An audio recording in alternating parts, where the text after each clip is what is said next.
Hey everybody, welcome back to Big Balls Fantasy Football. It's Greg the Beast with 4 Beast Mode picks this week. 2 of them are go hards, 2 of them are go softs. Situational starts talking about, are you going to get a lot of points out of the situation, or are you not going to get a lot of points out of the situation? Are you going to put these players in, or are you going to decide to sit them, or are you going to just rely on the fact that they're not going to get you as many points as they would regularly?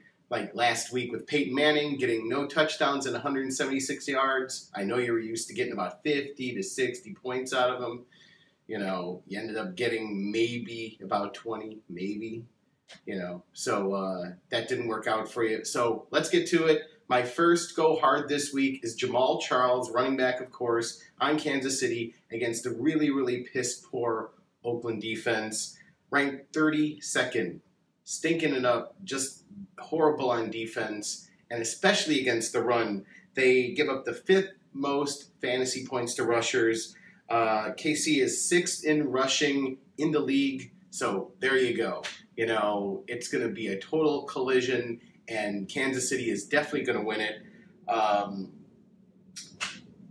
Let's talk about Yahoo Sports, shall we? And talk about the whole deal last week when everybody in the fantasy world that owned Jamaal Charles, their hearts skipped the beat and completely flipped out and went straight to the waiver wire to get Niall Davis on a waiver claim because Jamaal Charles went down.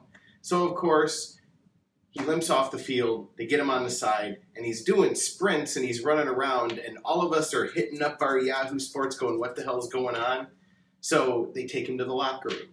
So, of course, they come over on Yahoo Sports, on the app, and say, he's out for the game, which made everybody completely freak out.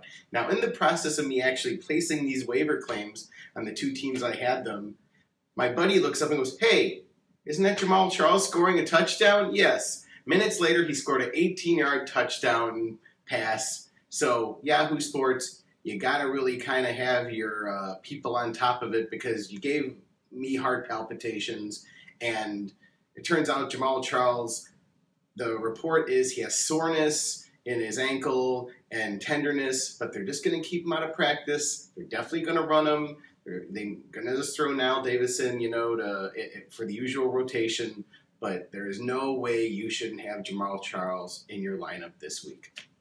My second go hard for you this week is Antonio Gates, tight end of the Chargers. They're matched up against Denver this week, and back in week 8, Smash and I were sitting at Rocco's Tavern watching Antonio Gates just slice the crap out of the Broncos defense because they are horrible against tight ends. In fact, he went 5 for 54 and 2 touchdowns that week.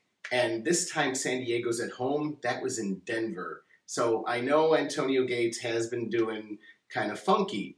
And Yahoo points out, well, you definitely don't want to play him this week in this matchup because he's been doing crappy. Well, he's been playing up against really hard tight end defenses. He's been playing against New England. He's been playing against St. Louis, Miami, all really hard against tight ends. So, of course, he hasn't been doing well. The weeks he has been doing well, and he has been playing easier teams, he's gotten at least 70 yards and a touchdown against weak tight end defending defenses. So this is the week to get him in, up against a team that you've already seen him burn like crazy. He's going to come in there and he's going to burn him again. Get Antonio Gates in your lineup. He's going to be surefire this week. I think he's going to be guaranteed for a touchdown and probably, I don't know if he's going to break 100, but he'll probably get in about the 75-yard range. But in the playoffs for your tight end in week 15, you have nothing to complain about with that. So my first go soft this week is Matthew Stafford playing against the Vikings.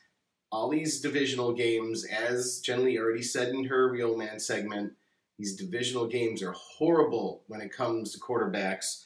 The last time Minnesota met Stafford, they only let him get 185 yards and a touchdown. I remember watching that game because that was back when I had Stafford, and it's one of the games that made me dump him because in the beginning of the season, he wasn't really throwing up a ton of points, and then he went up against softer defenses. I wasn't patient, but he eventually came into form. But this was one of his crappy games up against the Vikings. Against Green Bay, Another divisional matchup, 246 yards and no touchdowns and 2 picks.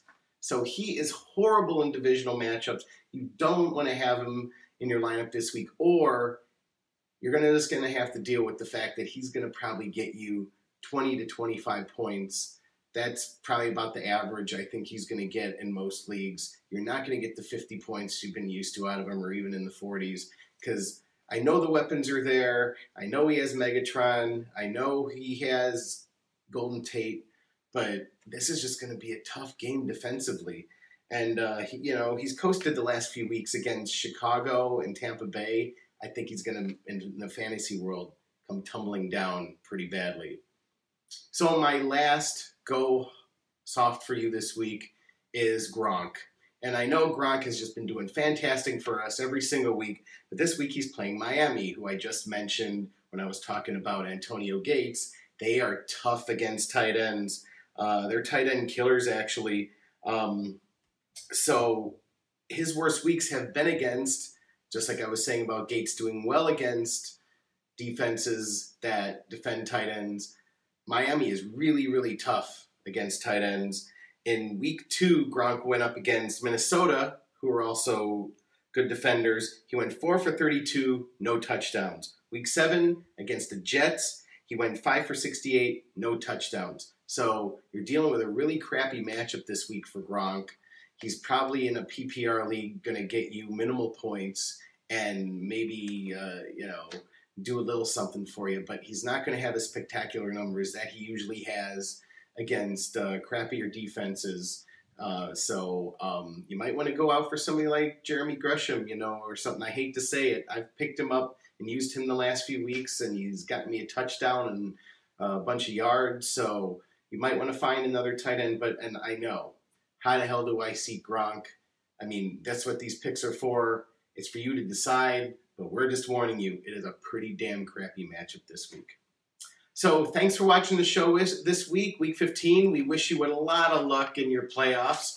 And next week we'll have week 16, the same format, giving you situational positions to put your players in to get you better points. So have a good night and good luck.